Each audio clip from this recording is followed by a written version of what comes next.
Hey, good morning, everybody. Welcome to the debut of the Golden Dome podcast. I'm your host, Paul Spencer, and today, thank you for joining in. We are going to take a dive down Notre Dame here.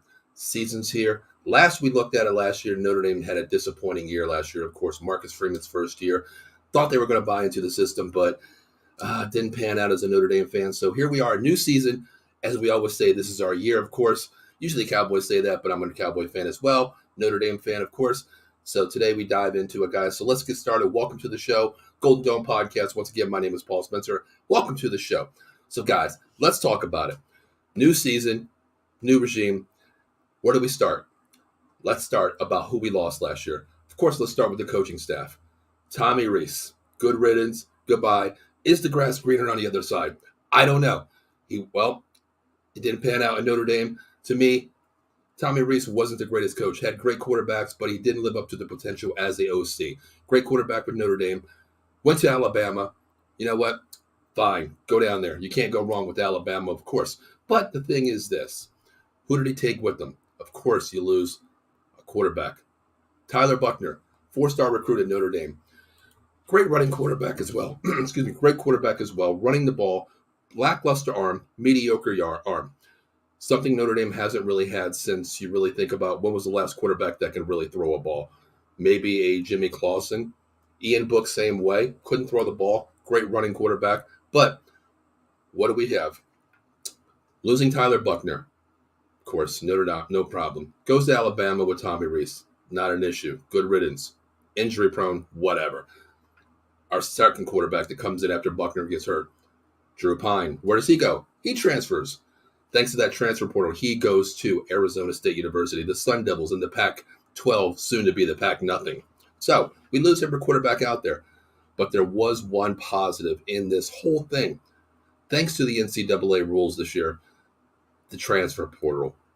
You know, the luck of Irish say if you play the lottery, we're certainly going to win once in your lifetime. Well, Notre Dame definitely hit that this year. Prized trophy out there. Sam Hartman, quarterback, Wake Forest. I mean, you look at his numbers last year, what he came in. It's something that Notre Dame really hasn't had in about, I want to say, a good 10 years. Is a good 5-step, 3-step drop quarterback in Sam Hartman from Wake Forest. He's really good. To me, he was probably one of the dark horses for the Heisman, but playing at Wake Forest, you're really not to get that name recognition, of course. But you look at his numbers. 4-year starter at Wake Forest. Last year, 2022. 38 touchdowns, 12 picks, 3,700 yards in 12 games. Now, I'm not a math technician, but that pretty much averages to 300 yards a game. When was the last time you seen a Notre Dame quarterback throw for 300 yards and average a game? We've seen quarterbacks throw for 220, 250 and said, damn, that's a good game. So here we are, Sam Hartman, new regime. 2021, even better year, junior season, 4,228 yards. 39 touchdowns, 14 picks. To me, that's something Notre Dame has been lacking for many, many years. I mean, going back to history, you look at the quarterbacks we've had, Ian Book, Tommy Rees, Drew Pine, Tyler Buchner, Jimmy Clausen, Ian Book. To me, it's something that Notre Dame hasn't had in a long, long time. So it's fine with me, but my question is to everyone out there, and I'll get into the comments in a minute here. Is Sam Hartman the real deal for the Notre Dame Fighting Irish? Time will tell. But I just want to say thank you to the transfer portal because the luck of the Irish brought Sam Hartman here. New quarterback, new regime, new system, new coaching staff. So what we're going to do is we're going to read a couple comments here. I appreciate your comments, guys. Thanks for tuning in on a Saturday morning. Good morning, Eileen. Sunday brunch with Paul and Notre Dame football. Exactly. I mean, what better way to start off the morning with some monkey cold coffee, of course. Adam Glenn checking in as well. Adam says, what's up? I love MD. He means in Notre Dame there, MD. I think he better grab some monkey cold coffee to wake up on time with me. Danny Will says, Hartman is solid, better than anything they had in years. I agree 100%. I think Sam Hartman is the real deal. It's something Notre Dame has not had in many moons. I mean, I've been a fan since I want to say maybe around like 81, 82, back on that day. I was a young buck still. Growing up, I still remember my dad sitting there right next to him. And we lived in Indiana, of course, at the time, not in South Bend, but Indianapolis, where I was born. And every Saturday, I remember my dad, rest in peace, Pop. He used to get the paper, and coupons were good from Sunday to Sunday. So we would keep the newspaper. We would go to White Castle on Saturday and grab like a bag for like $2. And he remembers telling me, Saturday is for family, God, and Notre Dame football. So here I am on a Saturday talking to you about Notre Dame football. I don't have White Castles. I got Monkey Cold Coffee, but here we are. So, guys, let's get into what I really want to talk about here. I mean, of course, we open up today in Navy in Dublin, Ireland, but we'll get into that in a second. I want to talk about the offense here. Of course, let's talk about the new quarterback as well. Number one, the biggest prize asset of the transfer portal. But let's talk about the coaching staff. Tommy Rees is gone. Alabama. Good riddance. See you later. Don't care about you. Is the grass greener on the other side? I don't know. We'll see. But you can't go wrong with Alabama, right? Who knows? But let's talk about Gerard Parker coming in here. I don't know much about this guy. I watched their blue and gold scrimmage game, of course, the spring game, and I seen glimpses of what Sam Hartman can be with this offense. And with Tommy Rees as the OC back in the day, I don't want to say the quarterbacks were good, mediocre, great, elite. None of them were elite. I'm not going to use that word. But if you look at some of the quarterbacks they had, Tommy Rees never put quarterbacks into positions to excel. That was my issue with Tommy Rees. Drew Pine was just thrown into the fire, of course. Tyler Buckner, 4-star recruit from California, comes in. It's the next thing. Next Joe Theismann is what people were saying. I didn't say it, but many people were saying it. All he was a running gun guy. He used mobility as what he could do the best. To me, his arm was mediocre. I didn't like his arm, but he was thrown in there as well. You look at Ian Book years ago. Great quarterback at Notre Dame. The one thing all three of these quarterbacks showed was heart. That's the one thing they had. Mediocre arms. Now, Gerard Parker, he hasn't been a head as an OC. He's been a wide receivers coach, want to call like an assistant OC, but he's really never called plays. He played at Kentucky as a wide receiver. So he's kind of fresh. It wasn't the big name draw that Notre Dame wanted. There was so many OCs out there that people were willing to get. People wanted the guy Cincinnati. They wanted a Big 12 assistant coach to come in and run this offense to showcase what we had. But who knows? I'm not going to knock Gerard Parker. I don't know much about him. I've read into him. I've watched the spring game. I like what I've seen. The one thing I did see is I like to say that Gerard Parker will take the leash off these quarterbacks. To me, Tommy Rees had a leash on Ian Book. He had a leash on Drew Pine. He had a leash on Tyler Buckner. The playbook was very vanilla. It was more of a run game, not run and gun, which hopefully it will be this year. You look at the scenarios for this year. Who's the quarterback? Sam, possible Heisman Trophy winner, Hartman. The stats I've already read in the beginning. Astounding stats. 4,000 yards, almost back-to-back. I mean, it was very close last year. He had 3,700 yards in 12 games. Once again, average 300 yards a game. Picks, normal, 12, 14 the last 2 years, 26 in the last 2 years. But the one thing he brings to this team, and I want to start off by saying, to the NIL deal out there, of course, we're seeing all these players get millions and millions of dollars even before they throw a pass. The one thing that I seen right before Notre Dame went to Ireland on the plane was Sam Hartman got an NIL deal. Yes, he got money. I'm not going to get into the money issue. But the one thing he did is he got signed with a contract with Beat headsets, which if you don't have Beat headsets, they're awesome. I have a pair right there sitting on my wall there. I don't use them because they're a little bit like studios. But he gifted every player on that Notre Dame roster. Now, in NFL, I know you have 53-man rosters. Notre Dame has 64 people that dressed for this game. He gifted every one of the players Beat headsets, customed, gold to every player on the offense, on the team as well. So that tells me, number one, there is no I in team. There is no I in Notre Dame, and there certainly is no I in Sam Hartman. So that to me shows he's a team player, number one. The next thing is, guys, he's 25 years old. Sam Hartman is 25 years old. He's not a rookie coming in. He's not a freshman, sophomore, junior. He's a fifth-year senior coming in here. 4-year starter at Wake Forest. Made every player better. Now he's at Notre Dame. Let's talk about him. The backups. Steve Peanut Butter Angeli time. he was the next best thing coming into Notre Dame as a recruit. 4-star recruit coming out from California, of course. But he's not going to get playing time behind Sam Hartman. We already know that. So Sam Hartman, is he the answer? Yes, he is the answer to Notre Dame. But we'll get into one thing after we talk about the running backs. Running back situation. Very, very limited here. I know a lot of teams out there, they look at running back by committee, especially NFL now. You have them 2 to 3, dragons, two-headed dragons out there that can actually run the ball at any time. Notre Dame doesn't have that. Last year they did have it, which I wish they would have had it this year. One of the wide receivers this year now is a wide receiver who was a running back, which is the second-headed dragon last year, which is Chris Tyree. We'll talk about him in a second. This guy right here, Audric Estime, I'm going to tell you, being a Notre Dame fan, I don't want to call him this name, but to me, he does look like this guy in a certain aspect of the game. He looks like a younger version of Jerome Brown. Yes, I'm saying a lot, Jerome Brown there. The bus, of course, we all know that. The Notre Dame 80s, not 80s, 90s. That's what we look at in Jerome Bus. But Audric Estime, to me, is a very physical runner. I think he's going to have probably, I'm going to say, a 1,200-yard season this year. I really do. Possibly, he could win Best Running Back of the Year award, of course. I think he will win that award. Behind this offensive line, the problem is the backup depth. You look at this. You go from Estime, 5'11", say 6 foot, 230, speed, power, physicality, all over. Then you go to our backup, which is a true sophomore, G. Brian Payne, Jadarian Price.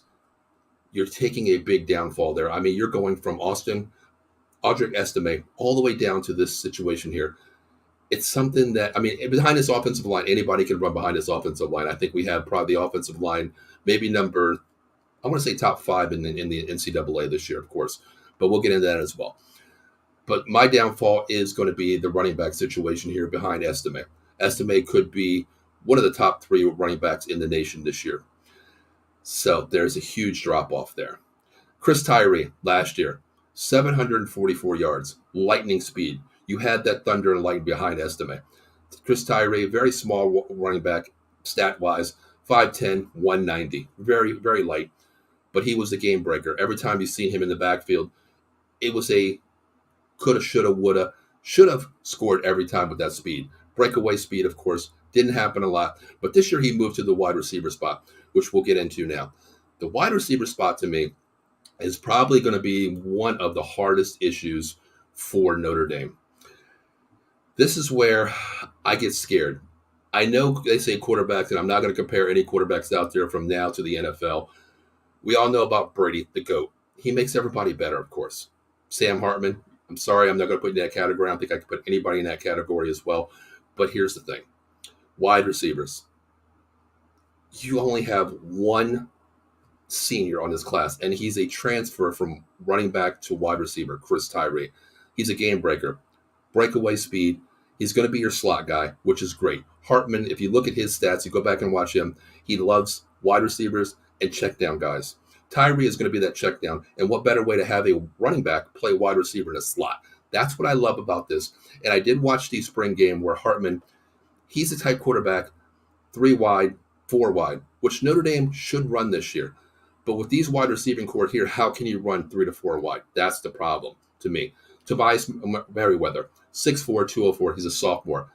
18 snaps last year in the whole season. It's time for him to step up. Rico Flores Jr., true freshman, 4-star recruit. 6'4". I'm sorry, 6'2". I believe he's like 210. Physical wide receiver. Great off the ball skills. Great route tree. And then you have Matt Soriano. He's a 5th-year senior. Okay, no playing time last year. He is my backup to Tobias Merriweather. Chris Tyree. We already talked about him. Great situation out of the backfield. I think he will be really great, showing the check down, game-breaking speed. And I think he's going to remind us of like a Amendola type person who will get into the swing game for him, Hartman, of course. Then you look at Jaden Thomas. He's a junior, 6'1", 220, physical wide receiver. I mean, we're not talking about days that we went back to Notre Dame and you have a Golden Tate, one of the great wide receivers of Notre Dame history. Of course, we look at a Chase Claypool that played at Notre Dame. Not too much as in the NFL as a journeyman now, going from the Bears and where he's at now. But you look at what he had. I mean, to me, I look at Jaden Thomas at that size. He reminds me of all you old school Notre Dame fans. You remember this name, Jeff Samardzija. That was one of the wide receivers that I remember watching. Like, wow, this kid can get up there. He can high point a ball. That's something I haven't seen in a long time.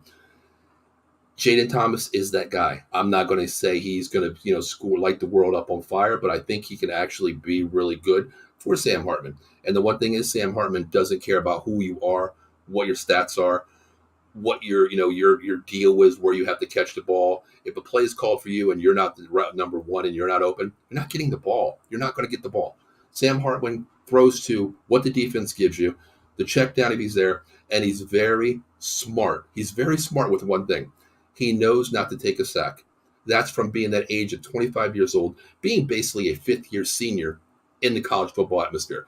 He's not going to take the sack. He knows how just to take what the defense gives you, move the sticks, 3rd and 4.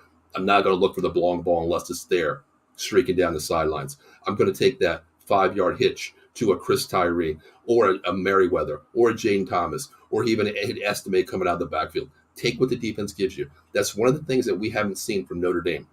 Tommy Rees put positioned players in there. Okay, it's 3rd and 5. You know what? Your number one read is going to be Buckner on a QB sweep. Drew Pine, you know what? Roll out, look for your cutter coming on a swag route, a drag route. Throw the ball to him. If not, run the ball. That's all you did. Hartman is that quarterback to take the time, read the defense, take what the defense gives you, move the sticks. Let's get back to Notre Dame football, run and gun, what we had before. Now, the offensive line. Good God, where do I start with this one here? Joe Alt, preseason All-American. Probably going to be the best left tackle in the game. Number one draft pick. I'm going to say top 10 draft pick. Top 5 probably. 6'7", 332. Come on. All-American, of course. Let's go to left guard. Pat Coogan, 6'4", 303. Another great one at left guard. Could be a preseason All-American, but there's better ones out there, of course. But you think about it. That left side is going to be stacked. And you know what? He's a junior. Joe Alt, senior. This line is upperclassmen, straight upperclassmen. Center, Zeke Corral. Let's talk about him. Preseason, 3rd team All-American at center. Let's go. Rocco Spindler, 6'4", 314. And Corral is actually 315 as well. 6'4", 315. Spindler, 6'4", 315. Right guard. Blake Fisher, 6'6", 310. This front line averages 310 pounds. What's that tell me? Sam Hartman is going to have time in that pocket. He's going to have time. To me, that's what the number one thing of bringing Hartman here. He looked at this offensive line saying, wow, 5 returning upperclassmen. What better way to go to Notre Dame and play behind this line? Audric Estime, you're going to have a field day. Like I said, you possibly could win the Doak Award this year for that best running back situation out there. I don't want to go Heisman. I don't want to do that. I don't think we have a Heisman candidate. The reason why I say that, Hartman, yes, he could be the dark horse for the Heisman. But with the wide receivers here that we have, I don't want to throw him into that situation. Can't do it. Can't do it yet until I see what kind of offense we are. Spring game, very vanilla. So I don't want to put Hartman there. Estime, possibly running back of the year. I could say that now behind his offensive line. Hell, I'm 52, and I think I can get a couple yards behind his offensive line. Last situation on offense before we get into the comments here. Wow, what did we lose last year on offense? Everybody knows Baby Gronk, Michael Mayer. How can you replace that? I don't think you can. Mitchell Evans, 6'5", 251. Glimpse last year. Looked okay. Not a Baby Gronk, Michael Mayer, who went to the Raiders in the second round there. To me, you can't replace that. But the one thing is, replaceable is bringing in a quarterback that we have here. Sam Hartman doesn't believe in who you are, what your stats are, what your name is. He doesn't care about that. If you're open, he's going to get you the ball. I love Mitchell Evans. He's more of a hybrid blocking tight end. He's not really a receiving tight end, which tells me behind its offensive line, when you have 5 studs like Alt, Coogan, Corral, Spindler, Fisher, that tight end doesn't have to seal and chip block. He can get out there and passes, which is great for this game.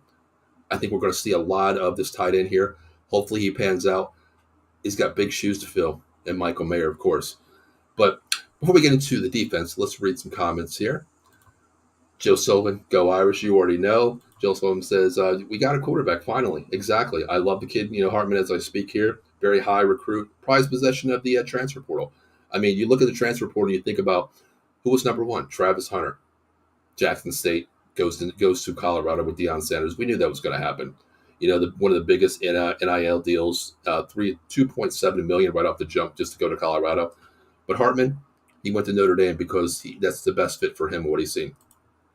Just Sullivan says, I love that kid, bro. Notre Dame running game should be good. I agree. I mean, Joe, behind this offensive line, that left side, Coogan and all, you're looking at almost 650 pounds behind those the left side. Then you go to the right side, you have 624 as well. Center's not light either way, 315. So I love it as well. We have Fantasy Girl Advice checking in. Let's go, Irish. You already know. Thanks for checking in. I appreciate you checking in. Joe Sullivan says, I'm rocking a Samardzija jersey, LOL. See, there you go. Great minds think alike, Joe. That was one of my best favorite wide receivers that I had. He had a great career in the NFL, but chose to go play baseball, take that guaranteed money. But shoulda, coulda, woulda, wish I would have seen him in the NFL somewhere. I loved watching Jeff Samardzija play. Great wide receiver. Sean Kilrain said, what's up? I see Hartman doing big things for the Irish. Cousin out there in Ireland for the game Class of Victory. There we go. Get out. All Irish fans travel. I mean, I wish I could do it. I've been to many games for Notre Dame, but one of my bucket lists are actually get out to go to Dublin, Ireland. I would really love to do that one day. Can't wait to do it. Kind of costly out there, of course, but maybe one day. I'm getting up there in age. 1 foot in the grave, so maybe I'll try to do that one day. Sean says, his offensive line stack, where's the beef? Ha. You already know. I mean, Sean, when you have an offensive line that's the lightest guy is 310, I mean, that's something you're looking at NFL scout line here. I mean, I think we could go ahead and say this about the offense before we move to defense. Notre Dame is becoming O-line university. I mean, going back to the days of McGlinchey, Zach Martin. Now we have Joe Alt. You can't go wrong. You can't go wrong. Blake Fisher, okay? Zeke Carroll, third team All-American. It's O-line university. I mean, that's the thing with here. And the greatest thing is having Sam Hartman play quarterback. What better way to have a drop-back, 3-step, 5-step quarterback with mentality of Sam Hartman, who is smart. He can check down the ball. He won't take a sack. He'll throw the ball away. And the best thing is he knows where the sticks are at all times. And he knows what down it is at all times, which is great. Great scheming. So everything falls on who? Gerard Parker, the OC. What does he do? Does he take the leash off Sam Hartman, open up the playbook? Before, when I look at Tommy Rees versus a Drew Pine, a Tyler Buckner, there was a play sheet that basically was a 10, 15 play script, entire playbook. Okay, run the ball. Here it is. This is what we have. Hartman, use your legs. Drew Pine, roll out, use your legs if it's not there. When he looks at that playbook for Sam Hartman, I hope he goes back to that Wake Forest time the last 2 years. 3,700 yards, 4,200 yards, over 75 TDs in the last 2 years. Yes, picks, 26 picks, but you know what? Hey, that you just pick your poison. Throw the ball, you're going to have picks, of course. We're going to have that. I hope he opens up this playbook, looks at Wake Forest playbook and says, wow, we have a quarterback that can get the ball downfield. Let's spread the ball. Let's open up the play sheet, and let's flip over from page 1 and 2 to page 3 through 10 with Sam Hartman. That's something we haven't seen. So it all falls on Gerard Parker, the new OC for Notre Dame. Stacy checks in. Good morning, Stacy. How are you doing? Hopefully everything's good in Texas down there. So, guys, let's get into another thing here. I mean, this one here to me, the defense. Okay.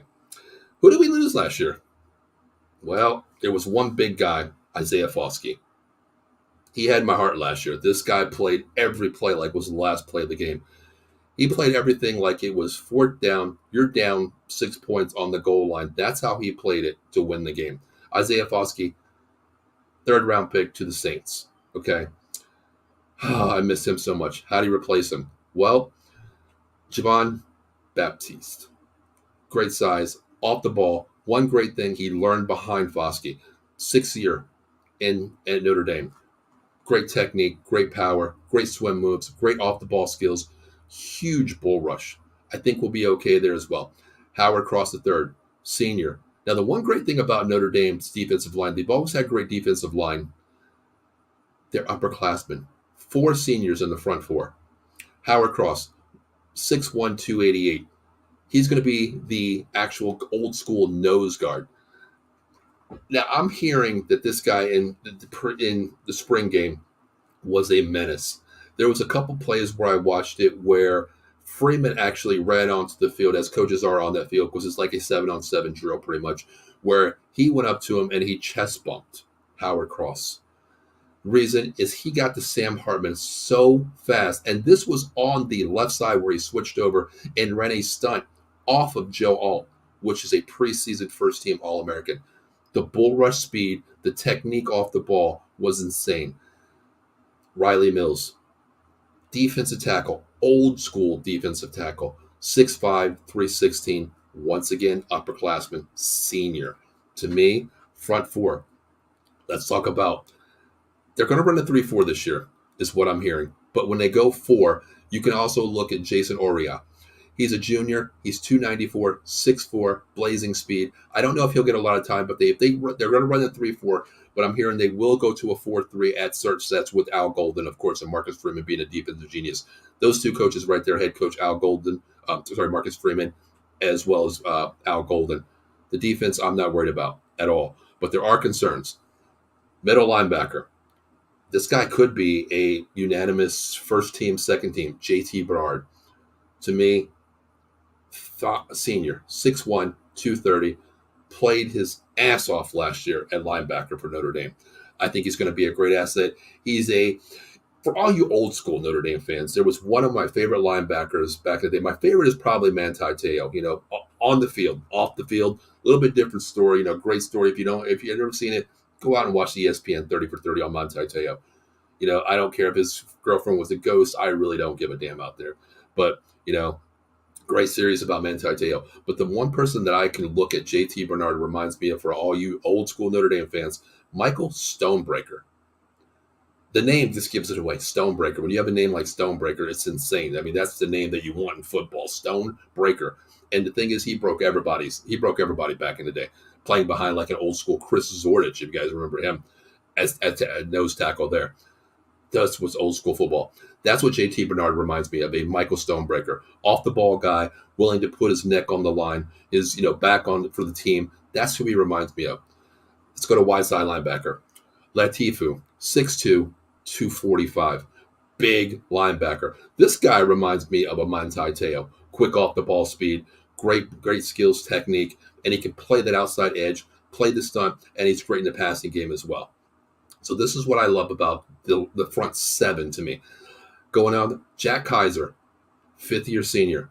This guy, I don't know if you know, but he was actually a walk-on at Notre Dame. Walk-on. 2-year starter at Notre Dame. Great off-the-ball skills. The floor general. He is going to be what they call the rover. More of like a jack linebacker. Not an inside linebacker, not an outside, but more of a rover where he can move down to the slot. He actually played a little bit of safety last year a couple times. He moves up to the ball. When you go at 3-4, you have those 4 linebackers being stout. This is the one guy that I think that's going to be, rover is the perfect situation for him. He's going to be off the ball, on the line, wherever you can put him. Great skills. And he's going to be the signal caller as well. So I love seeing that when you have a 5th-year senior to demand the offense, the defense as an offensive captain out there. So I think it's going to be a great situation for Kaiser. Here's the one thing I want to talk about. This is a concern for Notre Dame. This is the concern. We have one preseason third-team All-American, Benjamin Morrison at corner. Highly regarded, one of the best ball hawks in college this year. Good size, 6'2", 190, off-the-ball skills, great corner. I mean, listen, it's no Julian Love, out there, of course. He's not that guy. Okay? Different skill set. More of one-on-one, I don't want to say, there's going to be something called a Benjamin Morrison Island. I don't want to say that. He's not that type corner yet. Young, sophomore. So let's give him time. But I think he's going to be the number 1 corner, of course. Then you go to Xavier Watts at safety.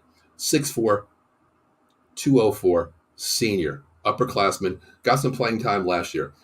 The one catch on him is he doesn't commit to the field. You give him maybe a double route. He shades the field playing that dark safety outside. He shades the field to come over, looking at the quarterback's eyes.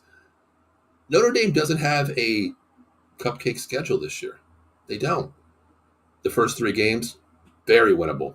Likely guarantees.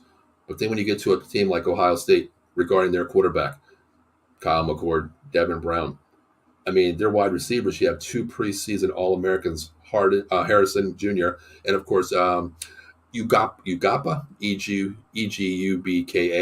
I mean, hell, it's wide receiver university at Ohio State. Pick your poison of who you want. So that's going to be one of the hardest things as well. But then you look at DJ Brown. He's called the back safety.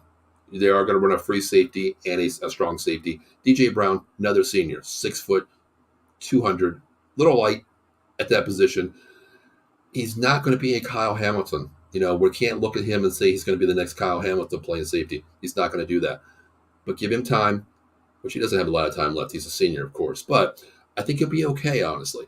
I think he'll be out there. The back end, I'm okay with between Xavier Watts and DJ Brown. I'm okay with that. Upperclassmen, seniors, I'm okay there. But that corner, back to me, Cam Hart, that's going to be your second corner. 5th-year senior, but he's only had, I was looking at it last night, and I think he had like 1 pass breakup in 4 games, no picks, and he's not great off the ball. I think the first couple of weeks, I think that's what you practice on.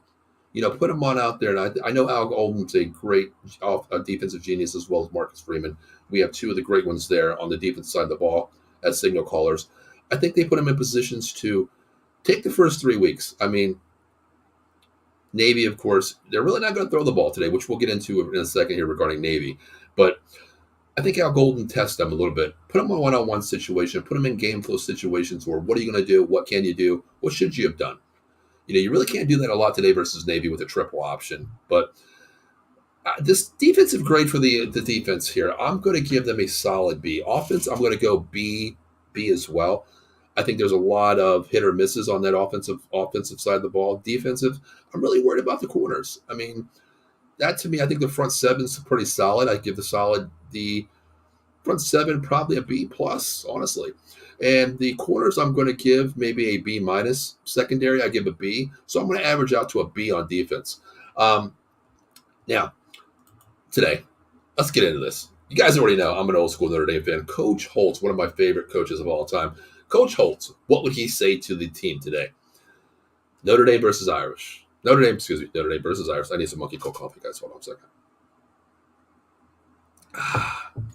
Great coffee. Speaking of that real quick, guys, if you guys are out there and you guys need some coffee real quick, what better way? Monkey Cold Coffee. Use promo code OOTB Sports at the register. MonkeyColdCoffee.com. Bourbon, chocolate chip coffee, toasted coconut rum, and the newest blend, Samarja blend. Great way to start your morning. I drink it every morning. It's so good. Wakes you up, and man, it gives you that kick. What better way to start your Saturday off with some Monkey Cold Coffee is get ready for Notre Dame football at 12 o'clock. I know season starts at 12 o'clock. There's some games out there ready to go. So get your Monkey Cold Coffee at monkeycoldcoffee.com and make sure you use promo code OOTB Sports. Also, guys, Christmas is coming up. Birthdays are coming up. Weddings are coming up. Whatever you have, the ultimate game day mug. The mug for any baseball fan. But it's not only baseball, guys. If you want a great Christmas tip coming up for a special occasion, whatever you have, make sure you check out dugoutmugs.com. And make sure you use promo code OOTBS20 for 20% off any item at the register. I just ordered my custom mug, a out-of-the-box sports entertainment mug as well. So make sure you check that out. Use promo code OOTBSports20 at dugoutmugs.com. Last but not least, guys, if you need a lawyer, I actually work for Jason. I've worked for him for about 15 years now. I work on the side with him as well. I do run the Pittsburgh offense for all the calls. So, motor vehicle accidents, slip and fall, workman's comp, any personal injury claim, please call Jason Fine, Attorney Big Al, at 1-800-HURT-123. 3 convenient locations throughout the tri-state area here. Philadelphia, 1628 JFK Boulevard. Cherry Hill, 3 Greenswood Lane. And, of course, my area, Pittsburgh, PA. Give them a call, 1-800-HURT-123 for all your workman's comp, slip and fall, personal injury claims. We'll take care of you. And I promise you one thing, guys. Your family with Jason Fine.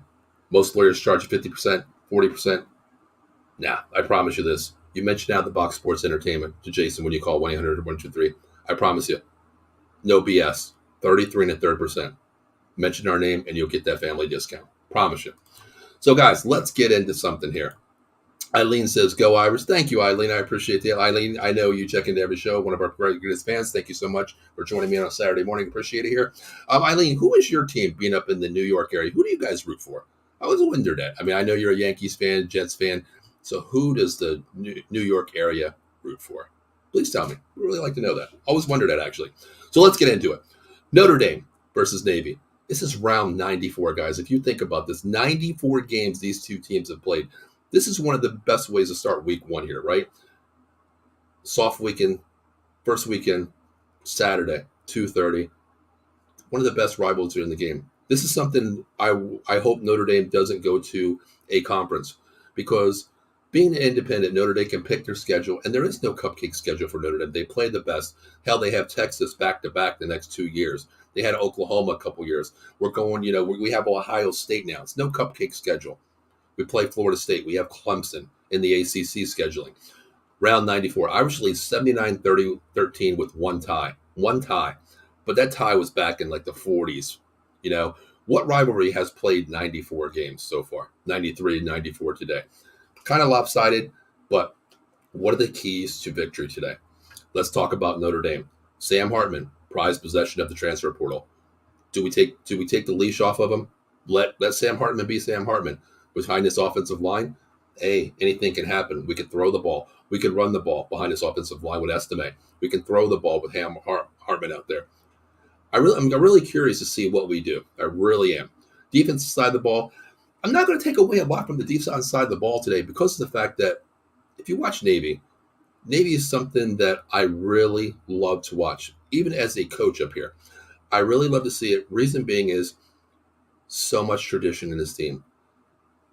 Back in the day, I don't have any film going back, round one of Notre Dame versus Navy, but Navy has always ran that triple option. Every 4 years, they get new recruits from Annapolis coming in. They run the same offense, that triple threat option offense. To me, it is so beautiful to watch as a fan of the game. Everybody thinks the triple option is so easy to stop. It's not. It's not. You have to be so defensively assigned, gap football, maintain gaps, watch the outside. Your defensive men have to stay home. They can't commit to the inside up man running the ball as a fullback. You have two swing men outside, motion to the right, motion to the left. There's a lot of stutter motion. There's 4 options in a Navy offense. So gap control. It makes you think about it. It's like one of those situations where you have to meditate, like looking at it in your head. The quarterback drops the ball, drops back. The up man is the first back there, right up the middle. He's either rocking the left side or right side, the one gap or the two gap as well. That's all he's running there. He doesn't go outside. Then you have the swing man in the triple option. Right side comes over. You're looking at the sweep. You're looking at it off, up, fake up man, pitch outside. You're looking at the quarterback to take that ball on a bootleg to get outside. The defensive end has to stay home. The linebacker has to commit to the outside. It's more when you watch a triple option, you look at the linebackers and say, we always look at NFL games like, being an NFL fan, I'm a Cowboy fan, you look at like a Jalen Hurts, even a Daniel Jones in my division, NFC East. You have to stay committed to where you run a man-on-man spy. With the Navy offense, you have to have basically 3 spies. Your wide side linebacker, your middle linebacker, and your outside linebacker, the jack linebacker. You have to stay committed. Yes, you can hit gaps, but the middle linebacker, his guy is the up man, the fullback. He commits that A-B gap there. When you look at the outside linebackers, they have to stay committed to a gap control. They have to go outside and they have to sit there and think, okay, the swing man's coming. Do I put pressure in the C gap coming in, or do I take the wide side? Watching this Navy offense is something that is remarkable to watch as a fan. I've ran it many times. It's very hard to run. It's very hard to control. It's very hard to go up against. But the one thing that Navy this year, one thing they do have this year, yes, the triple option, new coach. I don't want to butcher his name. I'm not even going to try to, say the Navy coach. I'm not even going to try. I'm not even going to say it. Not even Monkey Cold Coffee can make me pronounce that. I'm not even awake to pronounce that one. But The Navy offense this year is going to have wrinkles. You watched Navy offense before, and what did they do? They ran a wing out there, a veer option, a triple threat option, where you basically never have a wide receiver out there. Now, a friend of mine actually lives in Annapolis, and he goes to a lot of the games. He's had, goes to all the Navy games at home in Annapolis, travels them. He's a former Navy midshipman as well. He was telling me, he actually called me a couple days ago. We were talking about it. I was like, hey, what do you see out there? And he's like, for the first time I've ever seen this with Navy, they lined up in sort of like a triple threat option, but they ran a weak side where they ran actually two wide receivers on the left side or right side, one swingman. Now the defense has to be prepared for that. You look at a triple threat option, going back to like the Georgia Tech days. Yes, they had a Calvin Johnson, of course. Yes, they had arguably one of the best wide receivers in NFL history, college history as well.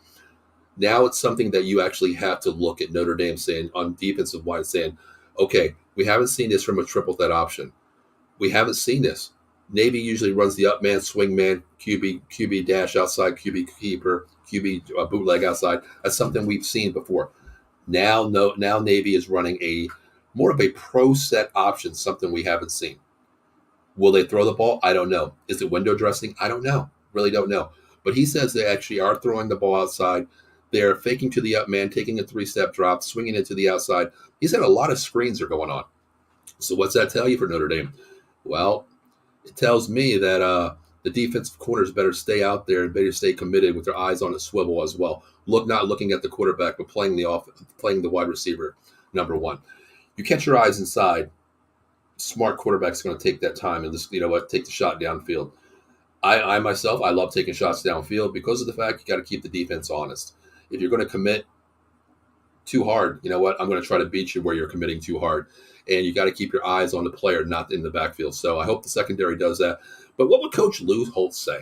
I can just picture Lou Holtz sitting there, kneeling down on the ground, picking a piece of grass off the ground, putting it in his mouth, and saying, you better get straightened up here. Lou Holtz, legendary to me. I think he just says, stay committed, defense, stay gap control, keep what's in front of you, don't let it behind you.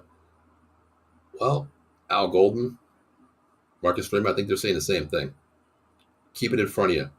Stay committed. Gap control. Play contain. Committed football. Offensive side of the ball, Gerard Parker, I think you take the leash off of Sam Hartman. Let Sam Hartman be Sam Hartman, of course. I think he'll be okay there. I really do.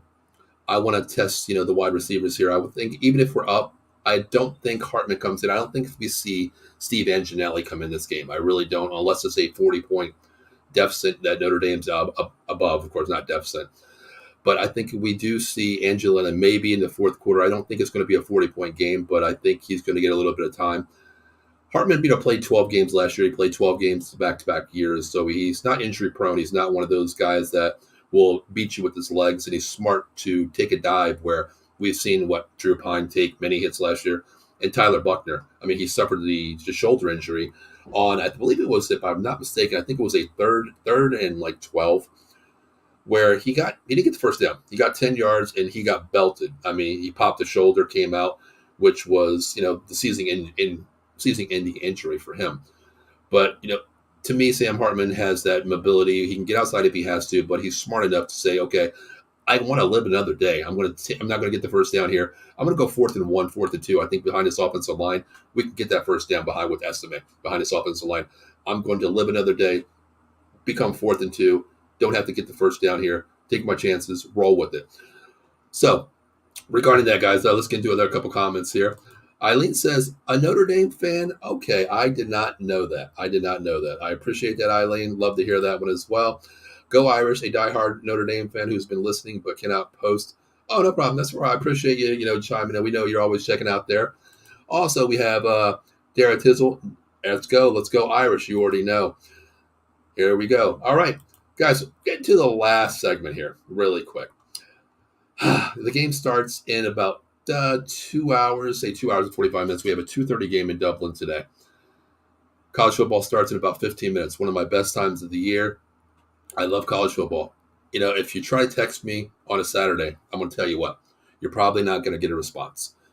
I'm not gonna lie to you. I was up at 6 o'clock. For those of you who know, I really don't sleep a lot. I'm usually up probably till like 3 in the morning, probably 4 o'clock in the morning sometimes. Just I don't sleep. I wake up around 6 o'clock, and that's my sleep. I get some monkey coat coffee. My day starts. This morning, I was in line at Walmart at 6:05, getting my goods from my honeydew list, shopping list. Saturday mornings now, college football's here. I get everything done before 12 o'clock. But now I try to get everything done before 10 o'clock, of course, because the podcast's here. So all you guys out there, the 13 viewers checking in, I appreciate you checking in. Drop me a line. Hey, say hello. I don't bite. Notre Dame fans, we travel. We love each other. We're all good. But I try to get everything done. But if you text me between 12 noon to probably 12 midnight, you're probably not going to get an answer from me. My favorite time of the year is college football. I'm a huge college football fan. Not only Notre Dame, I love college football. But speaking of college football, guys, listen, if you guys love college football, please check us out. We are on every Wednesday night, Wednesday at 8 p.m. with myself and Bill Furman. And this week we actually have a special guest coming up. Excuse me, College Football Frenzy special guest, Matt Groth, former USF quarterback from 2006, 2009. Guys, if you guys remember this guy at UCF, the Bulls out there, legendary quarterback from that college. He took him to the number 2 ranking before he tore his ACL. That tells you something. UCF Bulls, number 2 ranking in the college polls. We have him on the show this week, Wednesday at 8 o'clock. So please check in. I'm a huge college football fan, diehard Notre Dame fan for many years, but I'm a college football fan number 1. So guys, please check that out Wednesday. Also, come on, Eileen. Will you have all you? Eileen, you already know. For those of you who don't know, I go down to my movie room. On Saturday, I love to cook, as everybody knows as well. So I always make a good meal for my family or myself, Katie, and my niece, Chelsea, which we have custody of. I always make a big meal. But Saturday, it's potluck. You go to the fridge, you pick whatever you want. I don't care if you microwave stuff or if you want to order out, here's the credit card, go order what you want. My movie room, I have a 130-inch projection TV in my movie room. That is my cave. So what better way to have 4 games on at once? Think about it, 65-inch, 65, 65, 65. Not a math genius, but 65 and 65 equal 130. 4 games on one time. And you know what? Today, 12 o'clock, you're right. There's going to be 4 games on as well. Let's see. Adam Glenn. I'm a Notre Dame fan. I live 3 hours from Happy Valley. Adam, you're pretty close to me. I'm actually 1 hour away from Happy Valley. That is something, going back to the day. I've never been to Penn State. I've never been to Beaver Stadium before. Never been there. Always wanted to go. I think I'm going to actually do that this year. Even though it's not a Notre Dame game, I think I am going to check out a Penn State game. I'm looking into that as well. Out of the Box has actually been talking about it to get up to a game. We're trying to get up to a game as a group up there. But yeah, I've been to Notre Dame Stadium many of times. To me, you think about stadiums, and to me, you look at Lambeau Field, iconic. Been there one time, and I hate to say it, that was the game that Dez caught the ball, and we all know what happened that game. I was actually there. My ex-wife and I went. She's a Packer fan. We went to the game. We were 3 rows right from where Dez caught it in the end zone. I remember, I forgot who it was, honestly. I really do. But somebody did the Lambeau leap, and my ex-wife tried to jump down there and smack the guy. And I really was one to push him down because it was against the Cowboys, of course. But that's a different story. But Notre Dame Field is such a iconic field. Now, I do hear they're doing a huge upgrade to where this is one thing that I don't really like to hope it's not true. They're doing a huge upgrade to, they're doing more seats, of course, and they're also doing a back end zone press box area where it's going to be like a suite area. I've seen pictures of this. I wish I would have put it on here as well. I really wish I would have done that to get your feedback as a Notre Dame person here. There was a rumor that they're actually covering Touchdown Jesus, the mural in the back. That's something that's iconic. I remember going there and sitting in the end zone. I didn't care where I sat, the opposite end zone, and I seen the mural of Touchdown Jesus. You guys know what that is.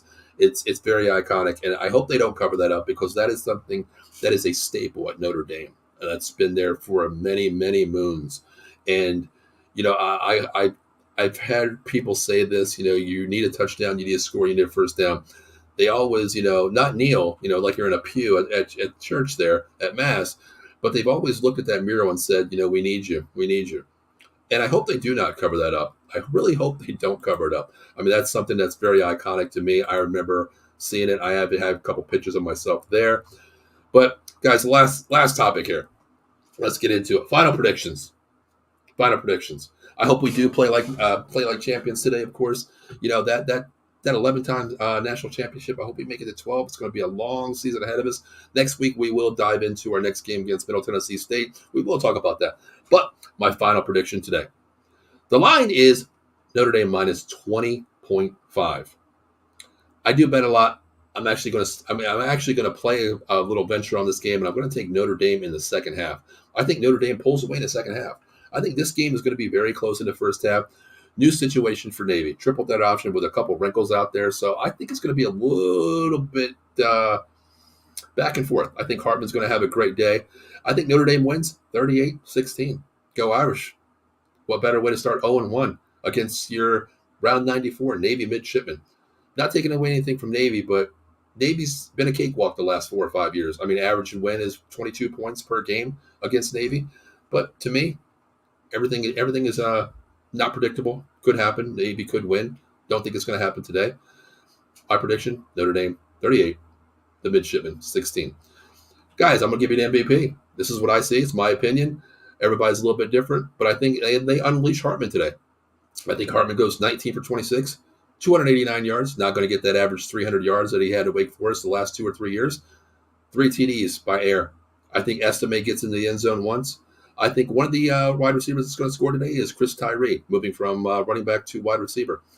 So I think that's what happens. So, guys, listen, I'm going to get out of here. It's been about almost an hour here. I appreciate everybody chiming in for the debut of the Golden Dome podcast. I will be back on a little bit later tonight, probably around 6 p.m. after the Notre Dame Fighting Irish victory over the Navy Mid Shipmen tonight. Game starts at 2:30, so we're looking at about a 2.5 hour, 3 hour game. I will be watching the game, of course, walking the dog, and then chiming in here with a little post game. We'll talk about the game, see what we've seen, pros, cons, offense, defense, special teams, coaching. We'll grade them. We'll talk about them. So I'll be back on probably tonight between 6:30 and 7 p.m. So stay tuned. Out of the Box Sports Entertainment Network, YouTube, Facebook, Twitch, and Twitter. We'll be back a little bit later tonight. So it definitely has to be between 6 and 7. So I actually have to watch a game at 7 p.m. tonight. St. Joe's Prep, my team, high school football. Number 10 in the nation. Travel down to Florida and play IMG Academy, number 3 in the nation, on ESPN tonight. So I'm not only a college football fan, I'm actually a high school football fan too. So today my thing is go Fighting Irish, go St. Joe's Prep. And guys, thank you for tuning in. I greatly appreciate everybody tuning in for the debut. Really means a lot to me that you woke up this morning and spend your time with me on a Saturday morning. Last thing I want to say, you already know. Let's go Irish. Let's get that victory. On the road to Championship 12 in Houston at NRG Stadium. Guys, thank you for tuning in. I will see you a little bit later tonight.